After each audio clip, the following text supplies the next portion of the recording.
Welcome to Chillin' 101. We hope this video helps. You begin by exporting the preset you want to protect. Choose XMP for classic or LR template for older builds so Lightroom will read it. Next, compress and password protect that preset into a zip or 7z archive.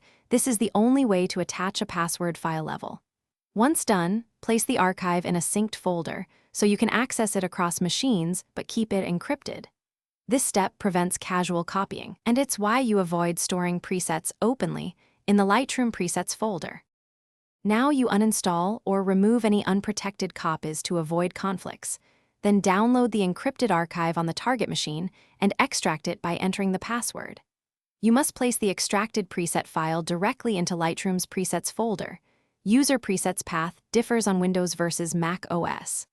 Once the file is in place, restart Lightroom or use the Presets panel's menu to rescan.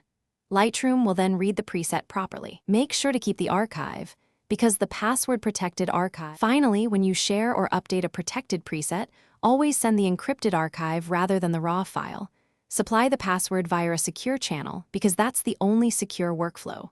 To update, edit your preset, export again, and re-archive with the same or a new password.